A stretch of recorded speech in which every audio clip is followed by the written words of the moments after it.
In the hush of night, when the waves roll gently and the horizon seems endless, let us begin a journey into the heart of the sea, not as travelers seeking treasure, nor as explorers charting maps, but as dreamers drifting into the vast blue silence where time dissolves and memory lingers. The ocean has always been more than water.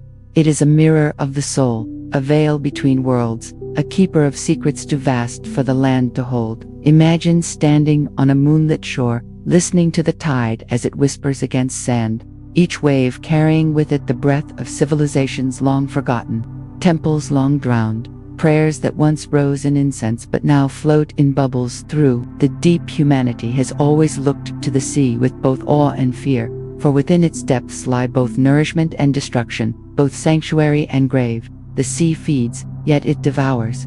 It welcomes, yet it conceals. It shimmers with beauty, even as it hides ruins beneath its waves. To the ancients, water was life and death, beginning and ending, a force divine. Myths of every culture speak of floods, of drowned lands, of temples swallowed by currents, of bells ringing faintly beneath lakes, of gods whose tridents shook the earth, summoning waves that swept away prideful empires. And yet, even in fear, there was reverence, for water was not only a destroyer, was a preserver, a gentle vault where memory might rest safe from fire and sand, waiting to be discovered again. Close your eyes and drift with me into that liquid silence where temples glow faintly in the deep, where columns lie wrapped in coral, where statues stare with blind eyes at schools of shimmering fish, where once proud streets are now paths for turtles and rays. It is here, beneath the wave, that humanity's oldest longing echoes, the longing to leave something eternal, something sacred,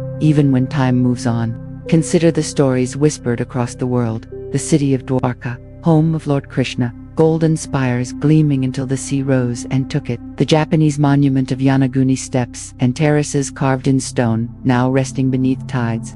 The Egyptian port of Heracleion, once gateway to pharaohs, now lying silent beneath Mediterranean waves. Baiae, the Roman pleasure city, where emperors feasted and prayed, now buried under the waters of Naples. Pavlopetri in Greece, where Bronze Age streets still map themselves across the seabed. Each of these is more than ruin. They are dreams encased in water, sanctuaries that remind us that nothing truly vanishes. The sea, in its vastness, has become a library without walls, its shelves made of currents, its books carved in stone and coral, its silence the ink that keeps all safe.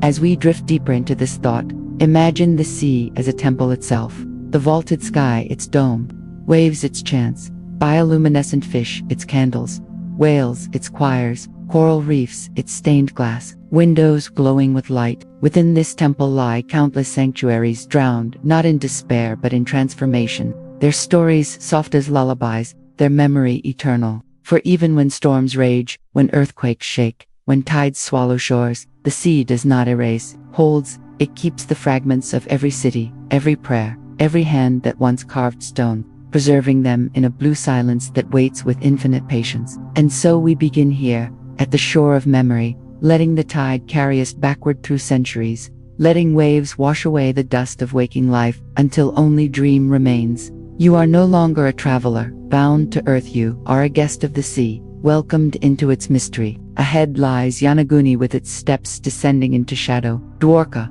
with its golden streets glowing faintly beneath the surf, Heracleion with statues standing in silence, Baiae with mosaics glimmering under ripples, Pavlopetri with houses half buried in sand, and beyond them, countless unnamed temples still resting unseen, their bells waiting to be heard, their prayers waiting to be remembered. This journey is not of conquest but of wonder, not of maps but of imagination, not of ruins but of renewal. For in dream, you will walk these streets as they once were, hear their chants as they once rose, feel their lights as they once glowed, before gently returning to the silence of waves. Rest now, for the sea is endless and kind, its embrace soft, its memory vast.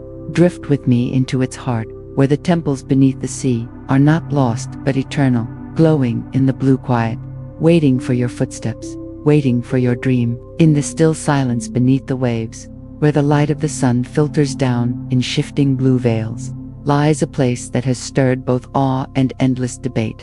a monument so strange and powerful that some call it the Atlantis of the East, the Yanaguni Monument, resting off the coast of Japan. Imagine the year 1986, a diver drifting through clear waters near the island of Yanaguni, expecting only to see coral and fish, when suddenly he glimpses sharp lines, right angles, and steps, carved as though by human hands. What should have been a rocky reef appeared instead as a colossal staircase descending into shadow.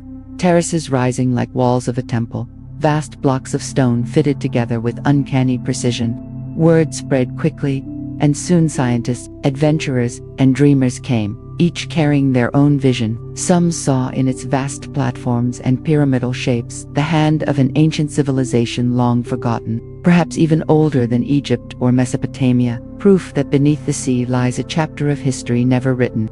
Others insisted it was the work of nature, that currents and earthquakes carved these steps from sandstone cliffs, shaping walls and terraces as only water and time could.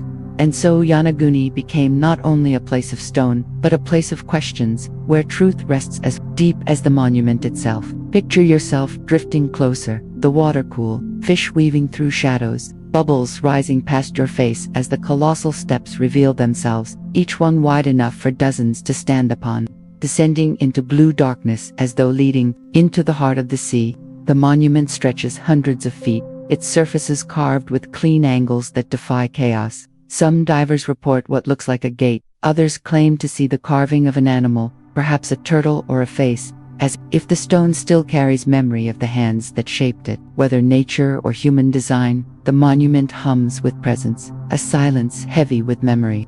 Close your eyes and imagine it as it might have been, if human hands indeed carved it thousands of years ago. A temple rising above waves, where priests climbed steps carrying torches, where chants rose against the sea wind, where walls glowed with sacred symbols. Then imagine the earth shaking, waves rising, and the temple sinking into water, swallowed by tides, but preserved as though the sea itself chose to guard it. In Yanaguni we find the first great mystery of our journey, the line between nature and human hand blurred, the boundary between myth and reality uncertain. For what makes a city or a temple eternal is not only its stone but the questions it leaves behind.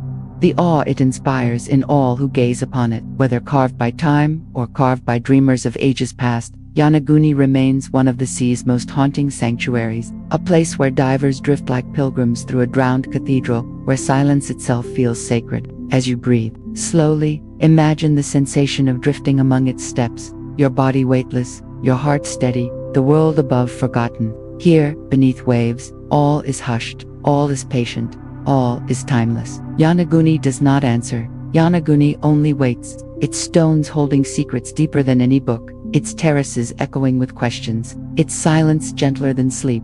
Rest now, for in dream you too may walk those steps, not in water but in imagination, climbing through memory into the eternal hush of the sea. In the dim blue hush where Yanaguni rests, silence does not end the story, it begins it. For the monument is not only a place of stone but of questions, and in those questions lie the whispers of countless voices, each seeking to claim the truth of its origin. Some who gaze upon the great terraces see only the patience of nature, sandstone carved by millennia of current, by the shaking of earthquakes, by waves that grind and polish until steps and walls emerge without need of human hand. They point to cliffs along the nearby coast, where wind and sea have shaped sharp lines, flat ledges, natural stairways, proof that the earth itself is an architect, that geometry can live within chaos. To them, Yanaguni is no temple, it is a cathedral sculpted by time itself, beautiful precisely because it is not man's design but nature's. And yet, others swim through its shadows and cannot believe the explanation is so simple. They see platforms wide as plazas, corridors straight as streets, steps descending in measured rhythm, and they ask, can blind currents create symmetry so profound? They speak of a lost people who may have carved stone thousands of years ago, a civilization swallowed by the sea before history began. Some whisper it is older than Egypt, older than Mesopotamia, perhaps older even than memory itself. For if Yanaguni is man's creation, it changes all we know, rewriting the story of humanity's first builders. Imagine divers surfacing from the monument, their hearts pounding not from exertion but from awe, voices trembling as they describe what they saw, what felt like a stage, what looked like a passage, what seemed too ordered, too intentional, too deliberate. Imagine scholars arguing in quiet rooms, some drawing maps of lost civilizations, others shaking their heads, insisting we see pattern where there is none. And so Yanaguni becomes not just a ruin but a mirror, reflecting our own longing for wonder, our own hunger for mystery. Whether nature or human hand, it invites us to question, to imagine, to drift into dream. For in truth, perhaps the answer does not matter. If carved by time, it shows that nature herself builds temples more beautiful than we can dream. If carved by man, it proves that forgotten civilizations walked this earth, leaving secrets we have yet to uncover. In both, Yana humbles us, reminding us that the sea keeps what it will, and that the truth of the past is often as hidden as the ruins themselves. As you drift deeper into thought, picture the monument not only as stone beneath water but as a story written across 2 pages, one of science, one of legend.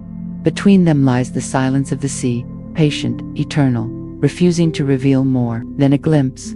Rest in that silence, for it is gentle, and in dream you may find that the monument speaks not with answers but with presence, telling you only that wonder itself is enough, that mystery itself is sacred, that the line between nature and human hand is not a barrier but a bridge leading you into the quiet heart of the unknown, in the drifting quiet where questions bloom like waves. Let us linger now upon the possibility, most wondrous of all, that the Yanaguni monument is not merely the play of tide and stone, but the remnant of a civilization lost to history, a people whose names we do not know, whose stories are no longer written in books but carved only in the seabed itself. If it is true that hands once shaped these vast terraces, then we must imagine a culture older than the pyramids, older than Sumer's ziggurats, a culture that lived when the sea was lower, when land stretched further into the Pacific, when islands were broader, and the horizon carried different shapes. Some scholars whisper of the Jomon people, an ancient culture of Japan known for pottery, thousands of years old,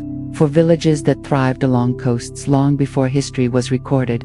Could they, or some ancestor even more forgotten, have carved steps into stone, raising temples to gods whose names are long since dissolved like salt? Others dream of civilizations unrecorded, a people erased by flood or earthquake, whose memory lives only in myths of lands swallowed by the sea. Imagine them building plazas above waves, gathering on terraces to watch the sun rise, carrying offerings up stairways so broad that they seemed designed for giants. Imagine their priests carving animal shapes into rock, their kings standing upon the highest platform as the ocean glittered beyond. And then, imagine the end, the sea rising, earthquakes breaking, storms crashing, until temples crumbled and waves rolled in, covering all with blue silence. Such endings are not only possible but common, for the earth is restless, and history is filled with floods and quakes that changed the shape of continents. To dream of Yanaguni as a city is to admit the possibility that much of our story lies hidden, that the tale of humanity is deeper than we know, its earliest chapters washed away but not erased, waiting patiently in the sea. And yet, perhaps, this is why Yanaguni calls to us so powerfully, not because we know, but because we do not. It invites us to imagine, to create within our minds a people and a story, to remember that mystery is as nourishing as fact, for in every culture, the sea carries myths of lands lost, Atlantis in the west, Lemuria in the Pacific, Mu in the tales of esoteric dreamers. Perhaps Yanaguni is none of these and all of these, a fragment of truth wrapped in legend, a reminder that myths often rise from real places, half remembered through the mist of centuries. As you drift deeper into thought, picture yourself walking through the city as it might have been, torches flickering, voices chanting, music rising with drums, the smell of salt in the air, the horizon glowing with dawn. Then, step forward, and the scene melts back into water, fish darting through silent corridors, light bending into blue shadows. What remains is both and neither, a temple and a reef, a ruin and a dream, a truth and a question. And as your eyes grow heavy, let the people of Yanaguni, whether real or imagined, walk with you into sleep. Their story unfinished yet eternal, their city lost yet alive, glowing faintly in the deep where memory and mystery meet. In the soft turning of waves from east to west, our journey leaves the quiet steps of Yanaguni and drifts toward the shores of India, where legends speak of a city of gold and light, a city so radiant that even gods walked its streets. Fabled Dwarka, beloved city of Lord Krishna, spoken of in ancient scriptures and sung of in stories passed from voice to voice for thousands of years. Imagine the Mahabharata, that vast ocean of epic tale, where Dwarka shines as Krishna's city, built upon the western coast, its walls glittering with jewels, its palaces lined with crystal, silver, and emerald, its avenues wide enough for countless chariots, its temples crowned with spires that caught the sunlight and turned it into fire. To the faithful, Dwarka was no ordinary city, it was the dwelling place of the divine, a kingdom blessed by the presence of Vishnu's earthly incarnation, a place where mortals walked beside God. Picture its markets alive with color, golden ornaments glimmering, silks flowing in the breeze, incense drifting like smoke of prayer, and at the heart of it all, Krishna himself, ruler, protector, beloved. Yet the story of Dwarka, radiant as it was, carried with it a shadow, for legend tells that after Krishna departed from this world, the sea itself rose in sorrow and swallowed his city, taking it back into silence. Waves surged across streets, palaces sank beneath tides, bells tolled one last time before vanishing into blue. To the listener, it was more than a tale of destruction. It was the eternal reminder that even the brightest glories must one day fade, that nothing of earth, not even the dwelling of a god, is beyond the reach of time. And yet, as with all great myths, the story of Dwarka did not end in sorrow but in mystery. For many believed the city still lay beneath the waves, glowing faintly, waiting. Fishermen told of seeing walls below the water, of hearing bells tolling in the depths, of glimpsing lights shining faintly beneath the sea at night. To them, the sea had not destroyed Dwarka, had preserved it as a temple eternal. Close your eyes and imagine sailing along the coast at twilight, the air warm, the horizon glowing red, and just as the stars begin to appear, you see beneath the waves a shimmer, as if golden towers still stand below, as if the city breathes with memory. Whether myth or history, Dwarka endures in story, a city that belonged not only to the past but to the present heart, a symbol of divine love, of impermanence, of mystery. And as you drift deeper into this tale, let the image of Dwarka's golden spires glowing beneath waves carry you toward sleep, reminding you that even what is lost is never gone, that even drowned cities live in the eternal ocean of story. In the gentle quiet after legend, let us now sink deeper, not only into story but into the sea itself. For beneath the waves off the coast of Gujarat, divers and archaeologists have sought the truth of Dwarka, only the city sung of in the Mahabharata, but the stones and walls that rest in silence below. In the 1980s and 1990s, explorations began along the Gulf of Kohat and off the coast near present-day Dwarka, and what they found stirred the imagination of the world. Long stone walls lying beneath water, structures arranged in lines and patterns too deliberate to be chance, steps and pavements carved from rock, anchors once used by ships, pottery fragments drawn from seabed sands. To some, these discoveries were nothing less than proof that the ancient stories carried truth, that a great city, now drowned, once flourished upon these coasts, only to be taken by the sea. Picture a diver descending into dim green light, bubbles rising, the surface far above, and then, through the shifting water, the outline of a wall emerges, its stones fitted together with purpose, its edges softened by centuries of current. Imagine torchlight sweeping across a carved step, a rectangular block half buried in sand, a broken pillar lying upon the seabed, encrusted with coral yet still whispering of hands that shaped it. For those who believe, this was Dwarka revealed, Krishna's city found again after millennia, its spires fallen but its foundations still glowing in silence. Skeptics, too, examined the finds, debating whether the stones were natural, whether the pottery drifted from later times, whether currents rearranged the seabed to mimic streets. But even in doubt, the mystery grew, for the shapes were undeniable. Platforms, grids, that spoke of design. The sea, once again, refused to give a full answer, offering glimpses but never certainty.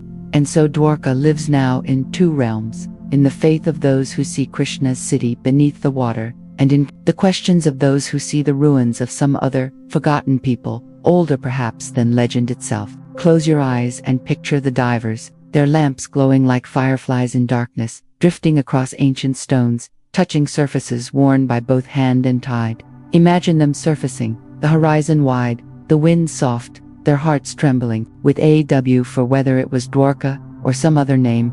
What they saw beneath was undeniably a city once alive, now drowned, yet preserved. In this way the myth and the evidence twined together, each deepening the other. The Mahabharata's tale of a divine city swallowed by sea, and the archaeologist's vision of structures lying silent in blue. Together, they tell us that memory is not only in books but in stone, not only in story but in the seabed itself. And as you drift deeper into this thought, let the waters close gently above, carrying you into the hush where Dwarka rests, golden in legend, stone in truth, eternal. In the sea's embrace, in the still waters where Dwarka rests, half memory and half stone, lies not only the story of a city but the breath of the sacred. For two countless souls across centuries, Dwarka has been more than a place, it has been a symbol, a vision of the divine shimmering between the seen and unseen. In the Mahabharata, it was the city of Krishna, the Lord who walked among mortals, who played his flute and charmed the hearts of all, who ruled as both God and king. Dwarka was therefore not simply a city of walls and streets, it was the embodiment of Dharma, the sacred order, a place where divine presence transformed the ordinary into the eternal. To imagine Dwarka is to imagine the union of heaven and earth, where every palace shimmered not only with gold but with blessing, where every market was not only commerce but devotion, where every sound of the sea was heard as the murmur of the divine. And when the sea rose to swallow it, the story did not end in despair, it became a teaching, a symbol that even the most radiant of creations must one day pass, for nothing in this world endures but the eternal soul. To devotees, the drowning of Dwarka is a reminder of impermanence, a call to see beyond the glitter of cities to the light of spirit. Yet, in its submergence lies another meaning too, that what sinks is not lost but carried into a different realm, guarded by the ocean, kept safe in the silence of the deep. Temples beneath the sea are not dead, they are transformed into sanctuaries where water itself becomes the priest, where fish become the keepers of holy silence, where coral becomes the garland draped across sacred walls. Dwarka beneath the waves thus continues to breathe, not as ruin but as eternal shrine. Even today, pilgrims come to modern Dwarka on the coast, praying at temples that echo with chants of Krishna, gazing out toward the sea, where the ancient city is said to sleep, offering flowers that drift into waves as if carrying their prayers to the drowned sanctum. And in this ritual, the line between past and present dissolves, the Dwarka of scripture and the Dwarka of archaeology, the Dwarka of faith and the Dwarka of stone, merge into one endless symbol of devotion. Close your eyes and picture the sea. At dusk, pilgrims standing along the shore with lamps in hand, flames flickering against twilight, their voices rising in song as waves lap gently at their feet. Beyond them, beneath the darkening water, the silent city waits, its temples glowing softly in the dream of the ocean. And as you drift deeper into thought, let that vision settle into your heart, the vision of a city divine, drowned yet eternal, gone yet alive, reminding us that the sacred is never lost, only transformed, always waiting to be found again in memory, in faith, in dream. In the shifting waters of the Mediterranean, not far from the mouth of the Nile, where the river's gift meets the endless sea, lies another city swallowed by waves, a city once so great that even pharaohs bowed within its temples, a city whose very name evoked the strength of God's Heraclean gateway to ancient Egypt. For centuries it lived only as a whisper in ancient texts, mentioned by Herodotus, spoken of in passing by travelers of the classical world, then vanishing into mystery, until many believed it nothing more than legend. But in the year 2000, the sea yielded its secret once more, and divers found what had been hidden for more than 1,000 years: vast ruins scattered across the seabed, statues taller than men lying in silence, stone slabs carved with hieroglyphs, temples that once welcomed kings and pilgrims now resting in a gentle blue stillness. Imagine the city in its glory, centuries before, when Nile waters swelled with trade, when ships from Greece and Phoenicia sailed into its harbors, their sails catching the desert wind, their holds filled with treasures. Heraclean was more than a port, it was the guardian of Egypt, a customs gate where foreign ships first paid homage before entering the Nile, a sacred place where offerings were laid at the temple of Ammon, where ceremonies linked pharaohs to the gods. Picture the temple glowing with firelight, priests moving in procession, golden vessels carried in hands, chants echoing across marble walls, incense rising like smoke of stars, picture markets thrumming with voices, spices, linen, lapis, and grain passing from hand to hand. The river alive with sails, the streets bright with the colors of many lands. And then, picture the silence that came, the earth trembling with earthquakes, the land softening, the city sinking, as if the Nile itself reached up to reclaim what it had lent. Slowly, buildings tilted, temples slipped beneath waves, statues toppled into water, and Heracleion disappeared into silence, its glory extinguished but preserved in the embrace of the sea. For more than a millennium, it lay forgotten, while waves passed overhead, while sands covered what was once sacred, until at last divers uncovered colossal statues of gods, faces serene even beneath coral, fragments of ships, steely that spoke, in the tongue of pharaohs, anchors from distant voyages, each piece a whisper from a world that had not been erased but only hidden. Close your eyes and drift now into that silence, imagining the grand colossus of Hapi, god of the Nile, rising from the seabed, his face calm, his body overgrown with coral, his gaze eternal. Imagine walking through corridors where fish now swim, touching columns that once supported roofs of ceremony, seeing hieroglyphs still carved, their meanings still alive, their words still reaching across centuries. Heracleion, once a legend, now rests as proof that memory beneath the sea is never truly gone, that the ocean, while it takes, also keeps. And as you let this vision guide you toward rest, remember that beneath every wave lies not only salt and silence but whole worlds waiting, whole stories preserved, whole temples still singing softly in the dream of water. In the quiet blue, where Heracleion now sleeps, we may still imagine the sounds that once rose within its temples, for here stood the great shrine of Amun, father of gods, lord of kings, the very heart of ritual, through which pharaohs affirmed their divine right to rule, and through which pilgrims sought the blessing of eternity. Close your eyes and let the city come alive again, the harbor thick with sails, ships anchored as travelers disembark, carrying gifts for the gods, priests in white linen guiding processions through broad avenues toward the temple, drums echoing like the heartbeat of the earth, flutes sighing like wind, and the scent of incense drifting into the air. Inside the sacred hall, imagine vast columns rising into shadows, their surfaces carved with hieroglyphs of devotion, walls painted with stories of gods and kings, torches casting golden light across stone, while at the center stood the colossal statue of Amun, his form both human and divine, eyes stern yet serene, lips silent yet filled with power. Here pharaohs knelt, offering sacrifices of gold and grain, proclaiming through ritual that their bloodline flowed from the heavens, that their crown was not only political but eternal. Around them, priests intoned hymns, voices low and resonant, their chants weaving like a river of sound, their hands lifted in blessing, their steps measured in rhythm with eternity itself. The temple was not only stone, it was the embodiment of cosmic order, a bridge between land and water, between earth and sky, between mortal and divine, and outside its sacred walls, the festivals of the city continued, great gatherings in which men and women, sailors and merchants, nobles and strangers, all shared in devotion, lighting lamps and casting them upon the water, so that the Nile itself seemed to glow with stars. To stand there, in the heart of Heracleion, was to stand at the meeting place of worlds, the place where foreigners first bowed before entering Egypt, the place where gods accepted offerings carried from distant lands, the place where an eternal gaze fell upon both kings and commoners. And now, though the temple rests beneath the sea, those rituals are not gone but transformed. Fish drift where priests once walked, coral clings to pillars where incense once burned, silence hums where chants once echoed, and yet the sanctity remains. Divers swimming through the ruins speak of awe, of the sense that they move through a holy silence, of the feeling that even in ruin, the temple breathes. Perhaps the sea itself has become the priest now, waves reciting the hymns, currents carrying offerings of sand and shell, light filtering down like the glow of eternal torches. Heracleion's temple of Amun endures not in stone alone, but in memory, in imagination, in dream.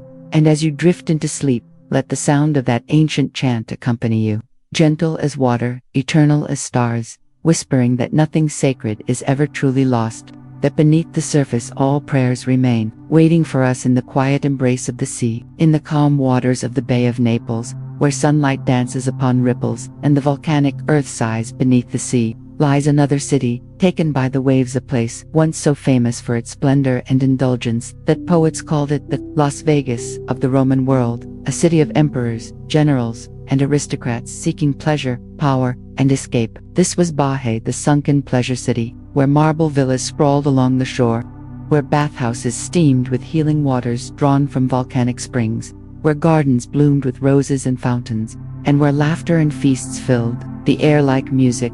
Imagine, if you will, a summer's day in ancient Baiae, the sun high above, the sea sparkling, and along the coast magnificent villas rise, their columns gleaming white, their mosaics glittering beneath pools of water, their balconies opening onto endless views of the bay. Senators recline upon couches in courtyards, sipping wine sweet with honey. Musicians play lyres, dancers move in rhythm, and servants carry trays of figs, olives, and roasted meats.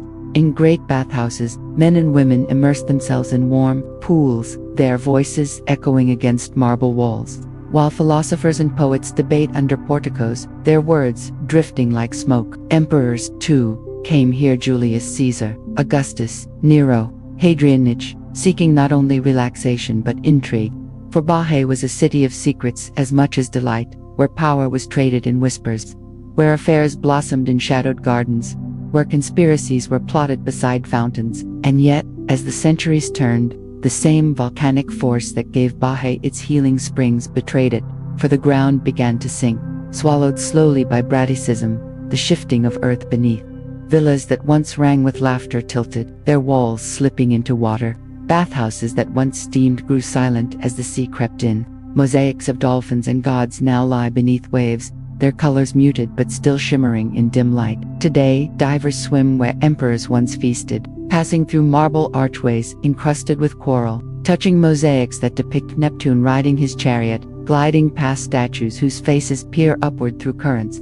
The sea has transformed Baiae, yet in doing so it has preserved it, keeping frescoes and carvings safe in a liquid tomb where time slows and silence reigns. Imagine drifting through one of its drowned villas, seeing the outlines of columns, courtyards, fountains, your body weightless as fish dart past, your breath the only sound. It is as though the city itself has become a dream, a vision suspended between past and present, indulgence and ruin. Baiae reminds us that even the grandest pleasures fade, that even laughter can be swallowed by silence, and yet, in that fading, beauty remains, eternal in memory, eternal in the sea.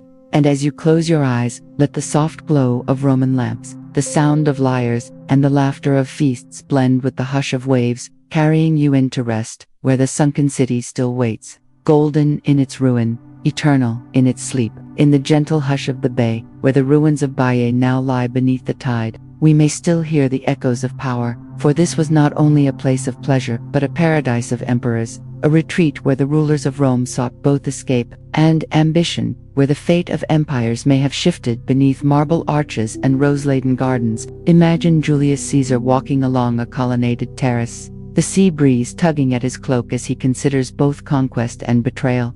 Imagine Augustus, the first emperor, reclining in a villa overlooking the bay, gazing upon waters that mirrored the vast calm of his rule. Imagine Nero, extravagant and dangerous, turning banquets into spectacles where music and firelight merged into dream, even as his thoughts burned with darker desires. Baiae was the jewel of the elite, a place where walls echoed with laughter, yet also with whispers of plots, where power was courted as intimately as pleasure. Poets of the age warned that virtue drowned here, that indulgence consumed even the strongest wills, for Baiae was both paradise and temptation, its beauty a mask for excess, its calm harbors hiding storms of intrigue. The volcanic soil beneath gave rise to baths that soothed the body, yet the same soil betrayed the city with restless tremors, slowly dragging palaces downward, so that today emperors' halls lie beneath waves, their mosaics kissed by fish, their once mighty arches softened by coral. To drift among them now is to drift through paradox, the splendor of Rome preserved in ruin, the glory of emperors reduced to silence. Close your eyes and imagine swimming through a grand dining hall, its mosaic floor depicting gods of the sea, its columns still faintly upright, while shafts of sunlight pierce the water like divine lanterns. Imagine statues of Apollo and Venus leaning sideways, their faces calm, unbothered by the centuries, their beauty undimmed though their world has changed. Here, emperors laughed, plotted, dreamed. Here, empire breathed. And now, only the sea remembers. And perhaps this is the deeper truth of Baye, that even paradise cannot be kept forever, that indulgence fades, that empires pass, but beauty lingers, transfigured by the sea into something more eternal than marble ever was. For in its drowning, Baye became not a ruin, but a sanctuary of memory, a dreamscape preserved beneath waves, inviting us not to mourn but to wonder. And as you let that vision guide you toward rest, imagine the emperor's paradise not lost but transformed, their laughter softened into currents, their feasts into silence, their power into story, eternal in the sea's embrace, waiting for dreamers like you to walk again among its halls. In the gentle blue waters off the coast of Laconia, in southern Greece, lies a place unlike any other. For here, beneath the waves, rests Pavlopetri, a drowned city so ancient that it predates the glory of Athens, the rise of Sparta, even the earliest myths of Troy. It is the oldest known submerged city in the world, a memory of the Bronze Age cradled in the arms of the sea. Imagine drifting through clear shallows, the sunlight piercing down to reveal streets laid out in perfect order, walls of stone marking houses, courtyards, workshops, wells, and roads, all still visible as if time itself had simply stepped aside. More than 5,000 years ago, life thrived here, long before Homer sang, long before Plato wrote, when the Mediterranean world was still young, and people built their homes upon this coast, close to the waters that fed and sustained them. Archaeologists who mapped its ruins found an entire city plan preserved, streets crossing each other, rectangular houses with multiple rooms, storage spaces where amphorae once held grain, olive oil, and wine, all the lifeblood of a bustling settlement.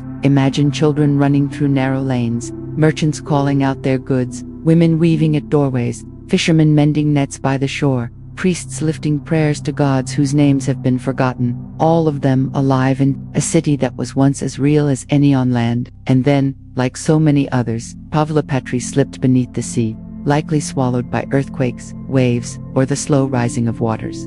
The people moved on, yet the city remained, its bones held in the seabed, preserved like a memory too strong to be erased. Today, divers can swim through these streets as if walking in a dream, seeing walls where families once lived, touching stones carved by hands that lived millennia ago, breathing the same sea air that once carried the voices of that vanished people. There is no grandeur here like pyramids or temples, no statues of gods, but something more intimate, more human, the quiet, everyday life of ordinary souls, frozen in place, waiting. Pavlopetri is the whisper that tells us history is not only kings and empires but also mothers and children, farmers and fishermen, lives as humble as ours, yet just as meaningful. To float above its ruins is to feel both awe and tenderness, for here we see not the mythic city of gods but the city of men, the heart of humanity itself. Close your eyes and picture it restored, the streets filled again with footsteps, the air rich with the smell of bread baking, the sound of waves against the shore, the laughter of neighbors greeting one another. Then open them, and see only silence, fish gliding through rooms where voices once rose, seagrass waving like curtains in abandoned doorways. Yet the beauty remains, eternal and fragile, reminding us that the sea does not erase but transforms. Pavlopetri whispers that even the smallest of lives matter, that even the quietest of cities deserve to be remembered, that memory is not measured in monuments but in the traces of hands, in the walls of homes, in the streets where children once played. And as you drift into rest, let the oldest underwater city cradle you, its silence soft, its story eternal, carrying you gently into sleep like the tide itself. In the tender hush where the ruins of Pavlopetri rest, let us imagine not the silence of stone but the lives that once filled those streets.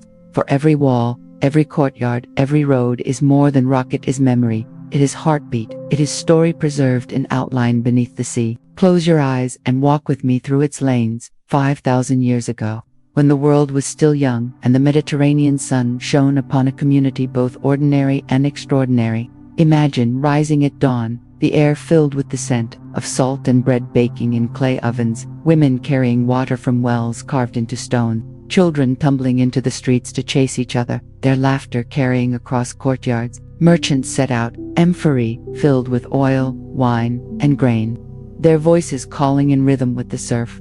while fishermen prepared their boats. Nets coiled neatly, ready to bring in the day's catch from the rich waters beyond. Craftsmen worked in shaded workshops, shaping pottery, weaving cloth, carving wood, their hands steady, their minds absorbed in the rhythm of labor. And priests, perhaps only humble in form, perhaps robed in garments of wool or lift their hands in prayer to gods of the sea, of harvest, of hearth, asking protection for families and bounty for fields. Pavlopetri was no city of emperors or kings, no realm of golden palaces, but a living home, where the greatness of humanity was found not in monuments but in the ordinary acts of life. Picture festivals, too, when the community gathered by the shore, fires glowing against twilight, music rising from lyres and drums, voices singing songs long since forgotten, dances weaving circles in the sand as stars appeared overhead. Lovers met in secret beneath fig trees. Parents told stories to children as they drifted to sleep. Sailors returned from voyages with tales of distant islands. All of it was life, pulsing, breathing, now preserved only as outlines on the seabed, yet no less real. And then, as with all fragile worlds, change came, perhaps a tremor of the earth, perhaps the slow rise of waters, perhaps storms that battered the coast again and again, until families gathered what they could and fled inland. Their homes were abandoned, but the stones remained, slowly sinking into the sea, waiting to be found again by eyes. Centuries later, today, when divers swim across those quiet streets, they do not see kings or armies, but something deeper, trace of lives like ours, of people who worked and loved, who raised children and grew old, who sang songs and feared storms, who built a city not to dominate the world but to simply live within it. That is Pavlopetri's true glory, that it reminds us history is not only the mighty, but the many. As you drift deeper into rest, let the sound of those ancient lives return, the laughter of children echoing faintly through water, the rhythm of oars dipping into sea, the hum of voices in evening prayer.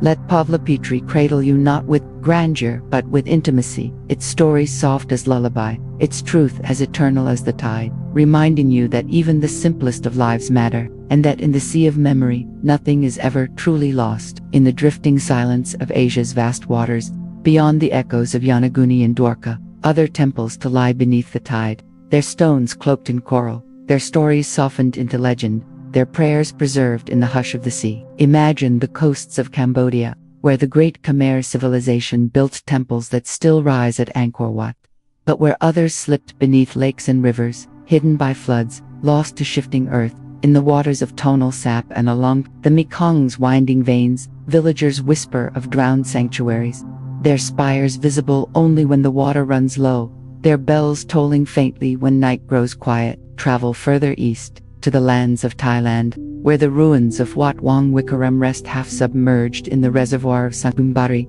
a ghostly silhouette of arches and doorways, its walls peeking above the water as if gasping for air, its reflection shimmering like a dream.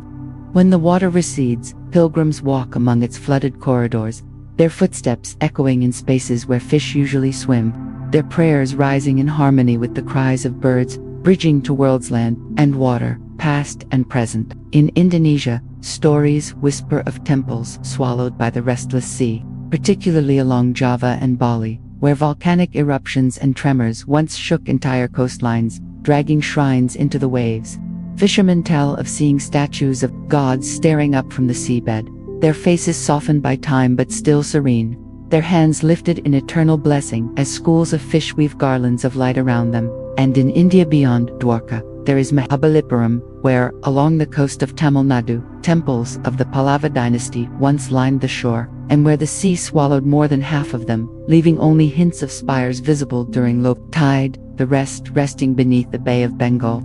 In 2004, when a great tsunami struck, the waters pulled back briefly, and witnesses described glimpsing entire structures offshore, temples and walls revealed for only a moment before the ocean reclaimed them once more. To believers, it was proof of what had always been spoken, that an entire city of shrines rests beneath those waves, waiting, guarding, remembering.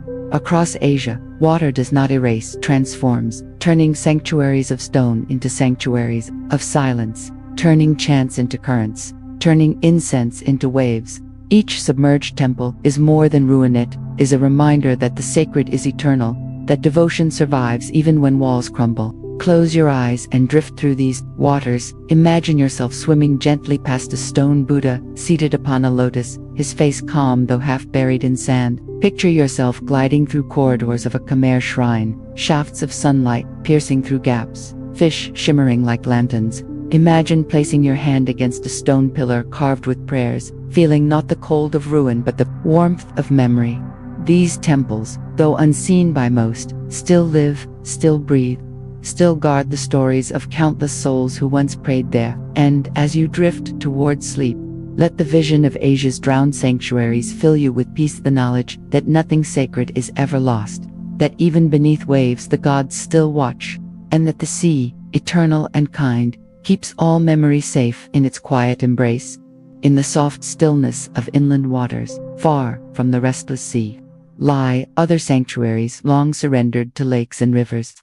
Temples whose bells once rang above villages but now rest in silence beneath rippling surfaces, their spires visible only when the water drops low, their memory alive in stories whispered from shore to shore. Imagine a quiet morning in Russia, mist drifting across the surface of Lake Svetloya, where legend says the city of Kitezh sank beneath the waters to escape invasion. Not with destruction but with divine mercy, its walls dissolving into the lake as if swallowed by a dream. To this day, pilgrims come to the lake's edge, kneeling in silence, listening for the sound of church bells echoing faintly through the water, believing that the holy city still lives below, untouched, its people singing eternal hymns in the crystal depths. Travel further west, to Italy, where Lake Rezia holds a haunting vision, the lone spire of a medieval church rising from the water, the last remnant of a village flooded in the mid-20th century to make way for a dam. In winter, the frozen lake surrounds the tower like a sheet of glass, and those who walk upon it swear they can still hear the tolling of bells long since removed, as if the memory of worship remains bound to the place itself. In India, at the edge of the Himalayas, lies the town of Harzal, where once temples dotted valleys, some now claimed by rivers swollen with monsoon. Beneath certain waters, villagers speak of seeing carved stone pillars and walls through the clear depths, evidence of shrines drowned by floods centuries ago.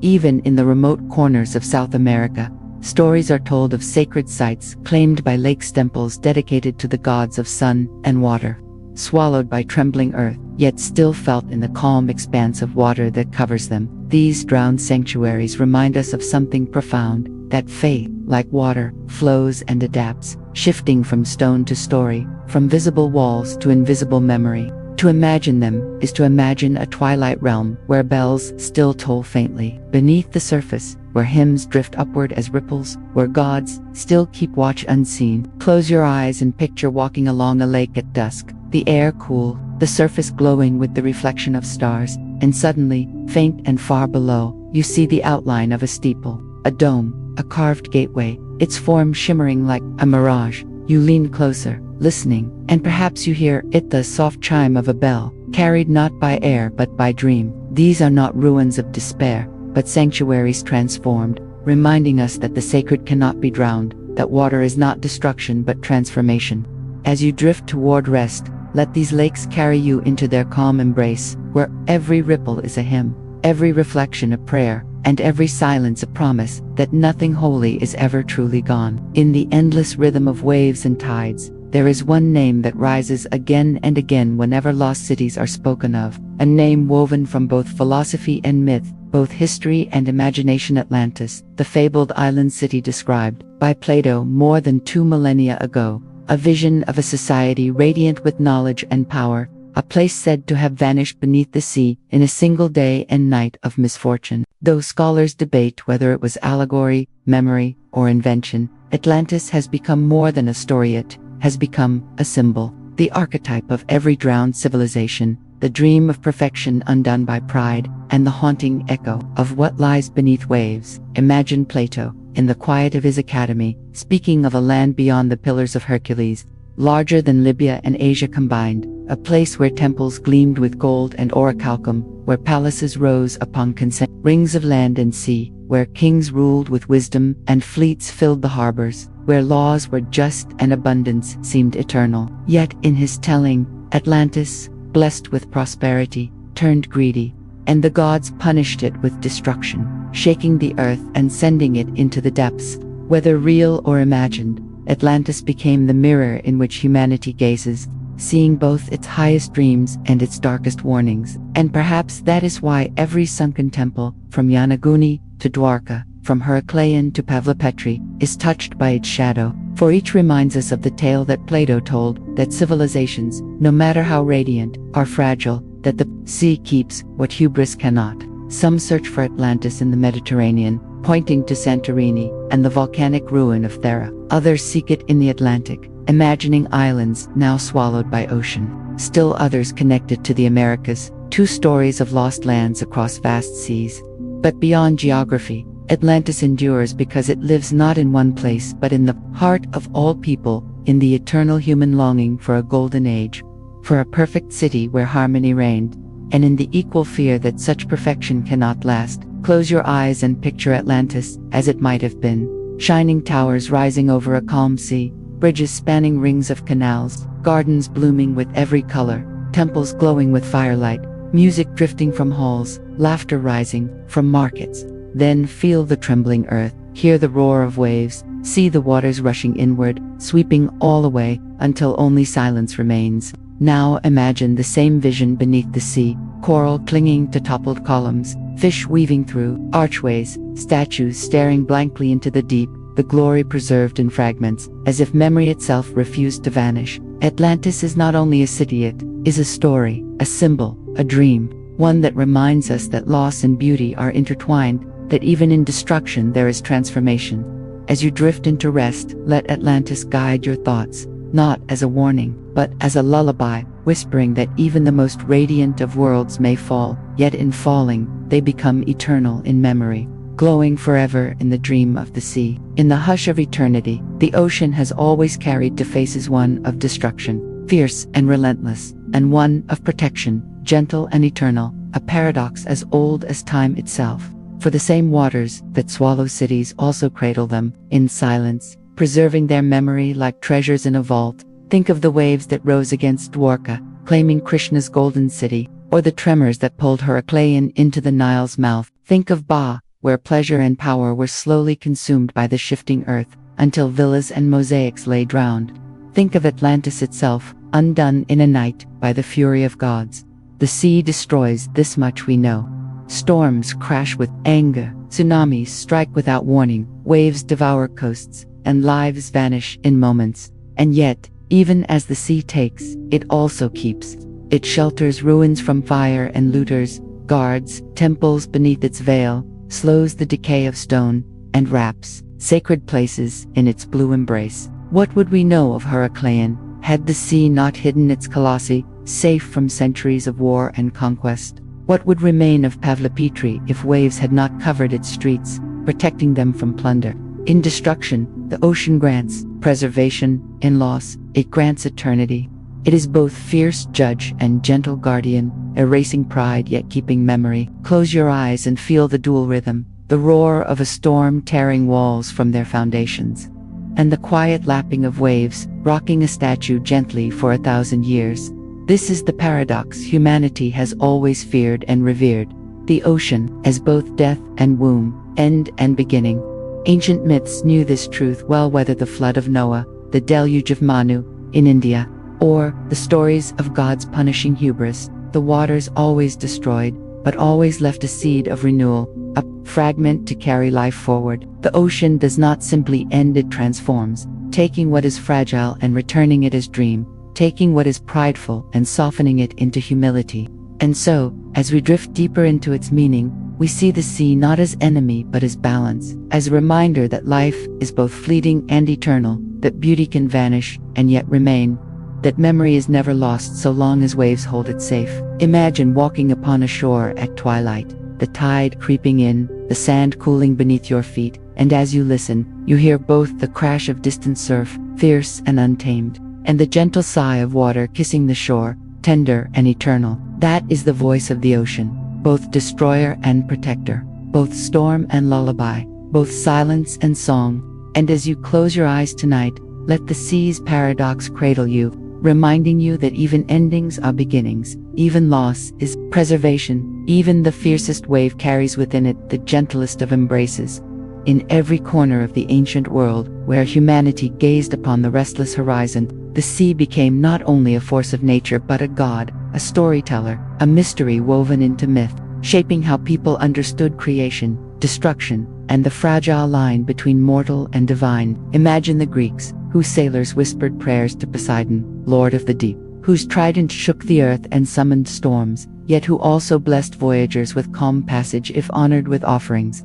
In their stories, islands rose from the sea at a god's command, and entire cities vanished when prideful kings forgot their reverence. Journey eastward, and the Mesopotamians told of Tiamat, the primordial goddess of salt water, mother of chaos, slain by Marduk to create the heavens and the earth, her body becoming the very fabric of the world, a reminder that the sea was both origin and danger, birth and destruction. In Egypt, the Nile was a god in itself, Hapi, whose floods brought life to the desert, but beyond the river's gentle gift lay the great Mediterranean, feared as a realm of chaos, where drowned cities like Heracleion proved the sea's dual power. On India, the waters held divine memory. Varuna, the god of oceans, watched over cosmic law, while Vishnu, in his form as Matsya, the great fish, saved humanity from the deluge, guiding Manu's ark through storm and flood, preserving the seed of life. In Norse lands, the sea was the domain of Jaegir and Ran, hosts of banquets for the gods but also merciless in their hunger, dragging sailors into the depths with nets invisible. Across Polynesia, the ocean was not an enemy but a living ancestor, a pathway of creation and connection, where gods like Tangaroa breathed life into islands and taught navigators to read stars and waves. And even in the Americas, myths rose from the shore. Maya legends spoke of floods sent by the gods to cleanse the world, while Andean peoples saw the Pacific as the womb from which the first people emerged. Again and again, the sea became both creator and judge, the beginning of life and its inevitable undoing. Close your eyes and imagine listening to these stories told by firelight, the crackle of wood mingling with the sigh of waves in the distance, elders pointing to the horizon as though it were a veil between worlds. Each myth was a reflection of the sea's presence, vast, mysterious, dangerous, yet necessary, a truth too large for words, expressed instead in tales of gods and monsters, floods and salvations, drowned cities and golden islands. And perhaps, beneath the surface of these stories, lies a memory older than myth itself, the memory of real floods, real quakes, real temples swallowed by tides, retold across generations until they became legend. The sea in myth is never silent. It speaks always of awe, always of humility, always of renewal.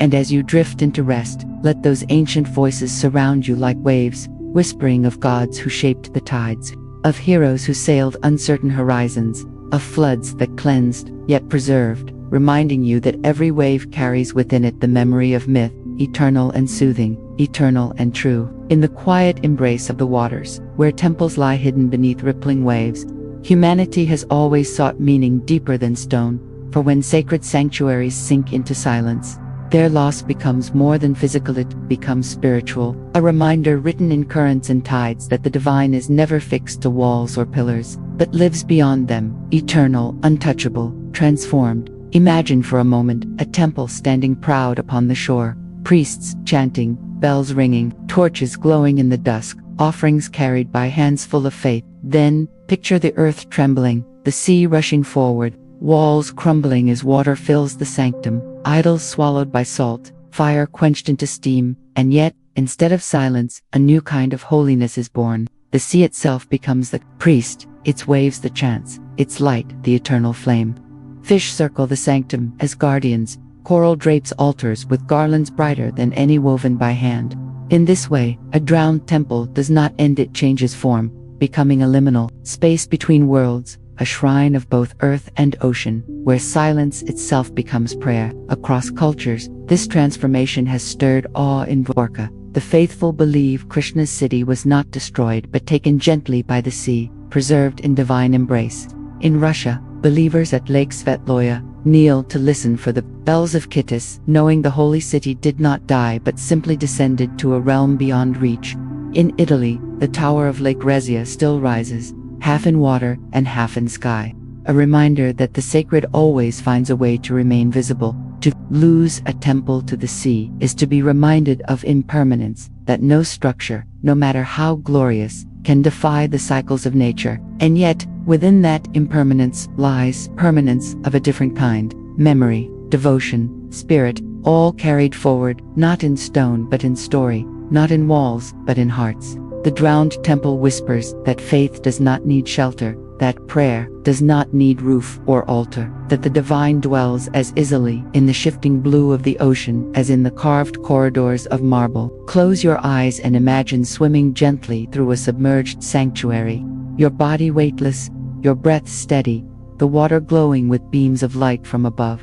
Around you, carved pillars stretch upward like trees in a forest, their tops lost in shadows. Statues stare with eyes softened by coral. Inscriptions fade yet still pulse with meaning. In that moment, you feel not sorrow but awe, not ruin but reverence, for you realize you are standing in a living temple, one consecrated not by human hand but by the eternal sea. And as you drift deeper into this vision, let it remind you that the sacred has never lost it, only changes its form, moving from land to water, from stone to silence, from temple to memory. Let this truth cradle you into rest, that what sinks does not vanish, that what is drowned is not forgotten, and that, in every wave lies the whisper of eternity, carrying prayers forward, carrying stories forward, carrying you forward into dream. In the hush of today's oceans, where technology meets timeless wonder, divers and explorers descend not only as scientists but as pilgrims, seeking the stories long hidden beneath waves, carrying lights and instruments into the depths like modern torches of devotion. Imagine them slipping into the water, their bodies weightless, bubbles rising like incense, lamps cutting through the green-blue dimness, each flicker revealing outlines of columns, walls, and statues long unseen. They come with sonar and submersibles, scanning the seabed with invisible waves, creating maps of worlds once vibrant, now silent. In the Gulf of Qamhat, they pull fragments of pottery from the mud, sparking whispers of Dwaka in Egypt's waters. They recover colossal statues of Heraclean faces, serene as though they never left their shrines. In Greece, archaeologists traced the streets of Pavlopetri with digital precision, showing the world's oldest urban plan preserved in sand. Each discovery is more than science, it is communion with memory, a dialogue with the past through the language of stone. Divers speak of awe, of a silence that feels sacred, of the sense that time itself bends when one floats among ruins older than empires. Some surface trembling, not from fear but from reverence, their voices soft as they describe temples where fish swim like priests, mosaics glowing faintly in torchlight, statues reaching upward as though still yearning for the sun. The work is patient, for the sea gives only fragments, a broken pillar here, an anchor there, inscriptions blurred yet legible, stories written in pieces. And yet, from these fragments, whole worlds emerge, reassembled not only in museums but in imagination. Technology allows us to glimpse more than ever. Submersibles glide deeper. Cameras capture ruins untouched by human eyes. Satellites peer into shallows, revealing patterns of streets. Still, the sea keeps much hidden, as if reminding us that mystery must remain, that wonder must not be exhausted. And perhaps that is why exploration feels less like conquest and more like devotion, less like discovery and more like dream. Close your eyes and imagine drifting with them, your lamp revealing an ancient stairway, your hand brushing a carved stone, your heart swelling with the realization that you are the first in centuries to see this place. Imagine surfacing at twilight, the horizon wide, the water calm, and feeling that you have touched not only history but eternity. These explorers are not merely scientists, they are storytellers, dreamers who bring back visions of what lies below, so that we, too, may walk those drowned streets in imagination. Their discoveries remind us that the sea is not only a keeper of secrets but a generous teacher, revealing pieces at the right time, offering glimpses to those who enter with humility.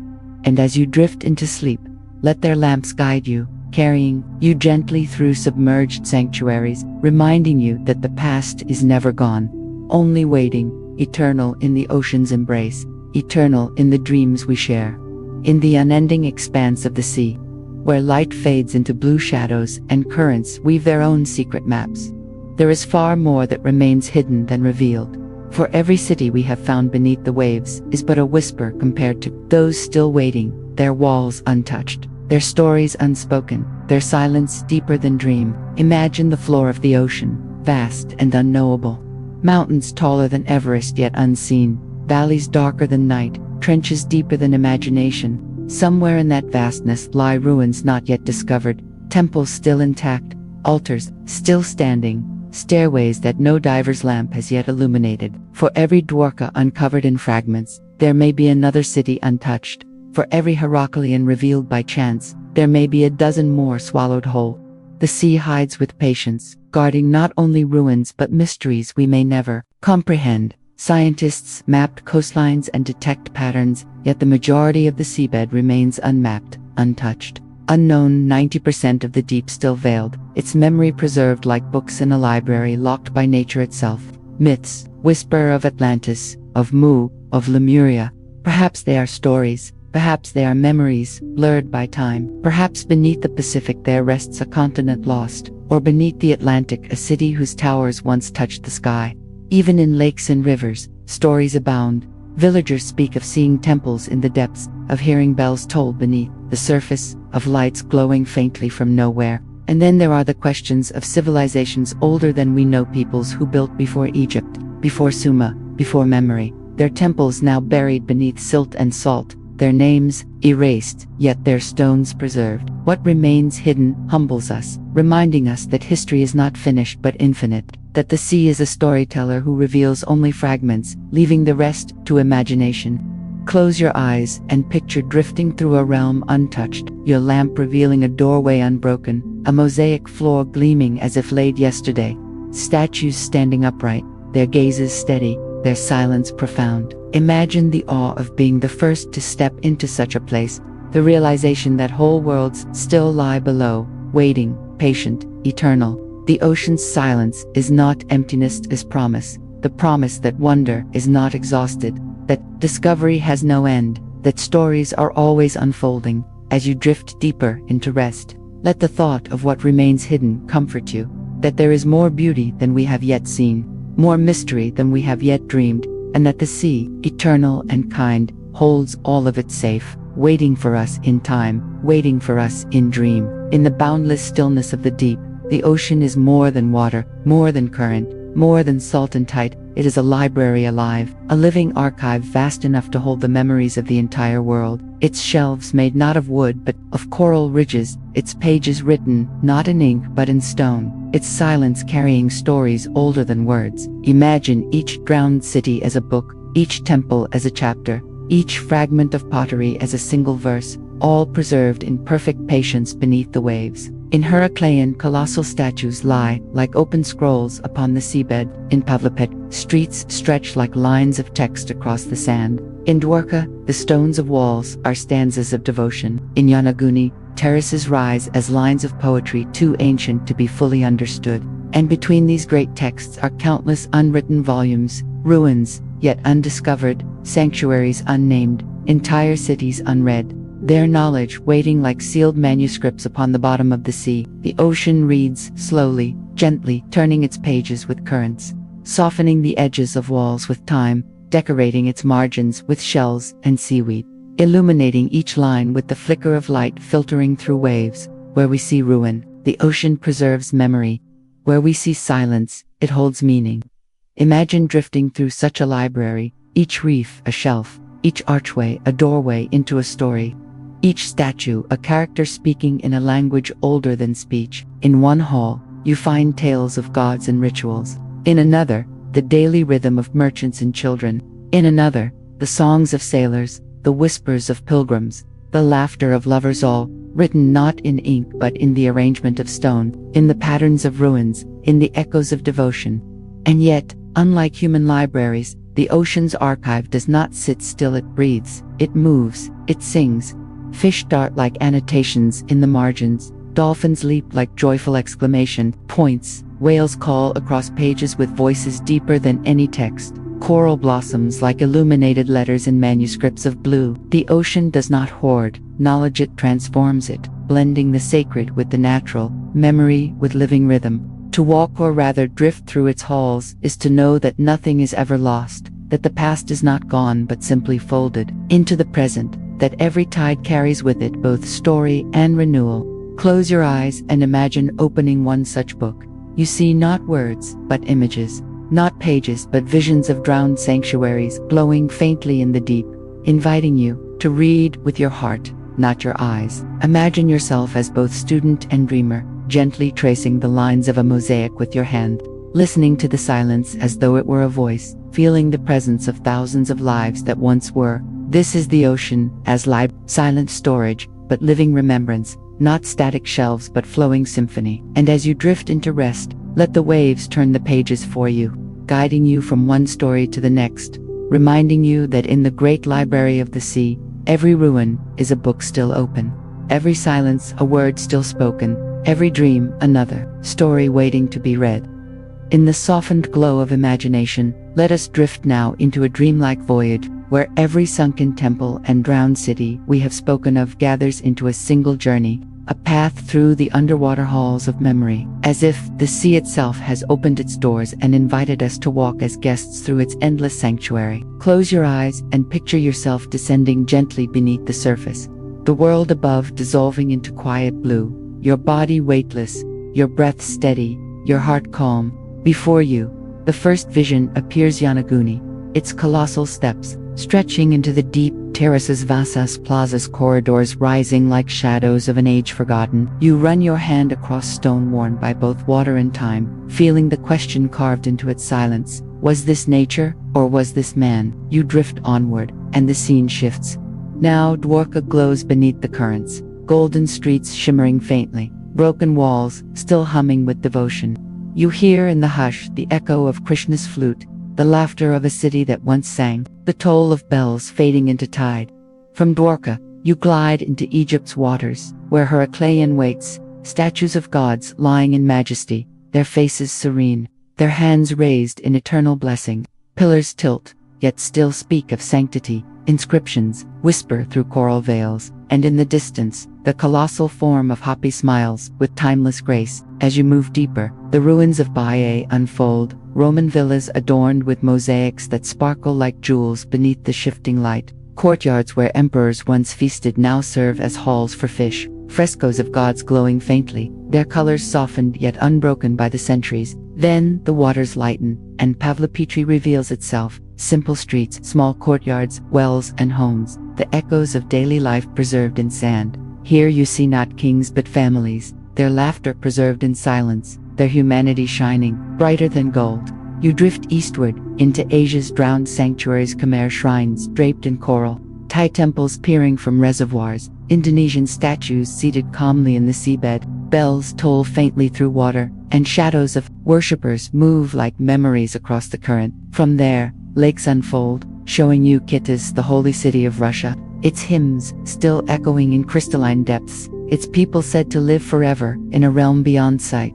The tower of Lake Rizia rises before you, haunting and calm, its silent bells chiming softly in dream. And then, beyond all, the greatest of myths takes form, Atlantis itself, concentric rings of land and sea, palaces rising, temples glowing, fleets gathered in harbors, its glory restored in vision, even as its ruins remain in silence. All of these places gather together, not separated by seas or centuries, but joined in the ocean of memory, forming a single eternal city, a sanctuary of sanctuaries, where all that is sacred and lost finds new life. You wander through its streets, hearing voices from every age, feeling the presence of countless souls, seeing the blending of myths and truths.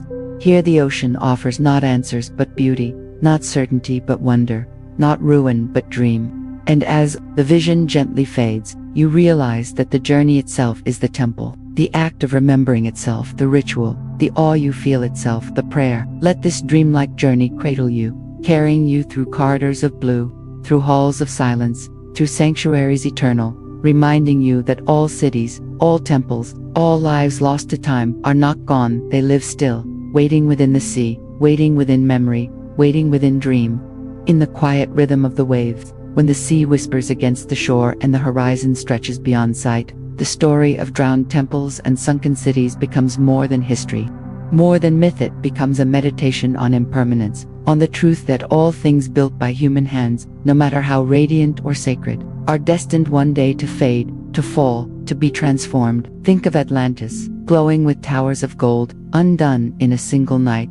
Think of Dwarka, Krishna's city, swallowed by tides when its divine purpose was fulfilled. Think of Ba, Rome's jewel, feasts silenced by the earth's slow sinking. Think of Pavlopetri, humble yet eternal, families' lives frozen beneath the sea. Each tells us the same truth, that no stone is forever, no crown eternal, no city immune to time.